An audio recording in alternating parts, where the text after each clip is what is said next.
मित्रों नमस्कार। एक और घटना क्रम लेकर के आपके बीच में प्रस्तुत हूँ। जगह जगह से ढूंढ के ला रहा हूँ, अपनी किताबों को खंगाल रहा हूँ, विद्वानों से बात कर रहा हूँ, वहाँ से मुझे कुछ चीज़ें प्राप्त हो रही हैं जो मैं आप तक पहुँचाना अपना पुनीत कर्तव्य समझता हूँ। कार्यशालाओं में भी मैंने आपसे ये बात कही थी। एक बार क्या हुआ, उत्तर प्रदेश के सीतापुर जिले में एक वंश गोपाल नाम का एक व्यक्ति रहता था। राजा ने खुश होकर कुछ जमीन उसको वहां पर दे दी, तो वो स्वयं को वहां का राजा समझने लगा और राजाओं की तरह वो आचरण करने लगा। धोती वगैरह पहनता, मुकुट लगाता और उसी तरह हाव भाव के अंदर आकर के सिंहासन पर वो बैठ जाता। तो जैसे राजा महाराजा कवियों का दरबार सजाते थे, कवि सम्मेलन उस समय जो किए जाते रहे होंगे या कोई और शब्द होगा उसके लिए वो करते थे, तो ये भी करने लगा। अपने अनेक कवियों को इसने अपने दरबार में सीतापुर में बुलाना शुरू किया। तो था तो कंजूस व्यक्ति था, राजा राज परिवार से तो वो था भी नहीं।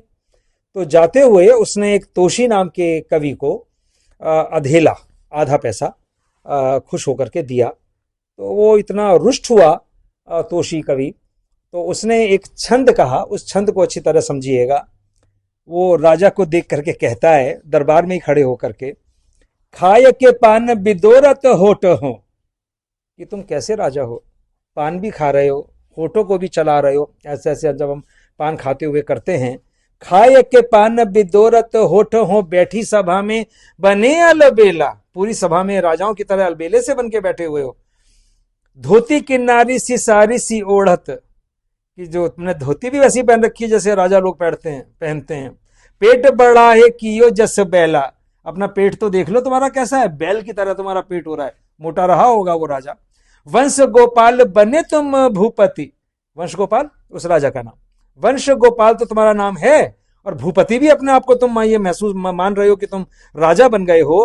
केस बढ़ाए किए जैसे छैला, राजाओं के जैसे केस बड़े बड़े होते हैं कि तुम्हें लग रहा है कि तुम केस बढ़ा के राजा बन जाओगे। छैला लग रहे हो तुम, मजनू लग रहे हो। सांग करो बड़ी साहिबी के की, कि सांग तो ऐसा भर रखा है जैसे पत्नी कहां के राजा हो, पर दान में देते हो एक अधेला, यानी इतना सब कुछ होते हुए भी एक अधेला तुम मुझे दान में देते हो। तो ये व्यंग्य उसका वो करता है कि देखने में राजा हो, बड़े बाल भी कर लिए हैं, साड़ी भी तुमने पहनी हुई है, अपने पेट को तो देखो तुम कैसे लगते हो। तो ताने भी मारे जा रहा है वो, और ये भी कह रहा है कि इतने बड़े होके एक अधेला एक कवि को तुम देते हो, तुम्हें शर्म नहीं आती। अब एक मैं पूरा इसको मैं एक बार फिर आपके सामने प्रस्तुत करता हूं, ध्यान से सुनिएगा।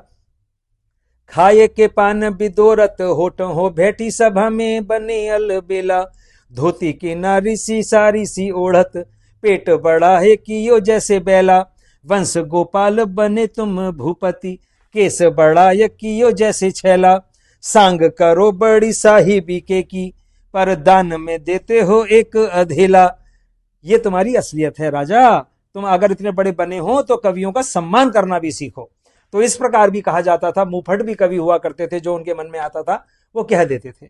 उम्मीद करता हूं ये प्रसंग आपको अच्छा लगा होगा। मित्रों, बहुत मुझे इसमें मेहनत करनी पड़ रही है, देखना पड़ रहा है कहाँ कहाँ से ये चीज़ें मुझे खोज के लानी पड़ रही है।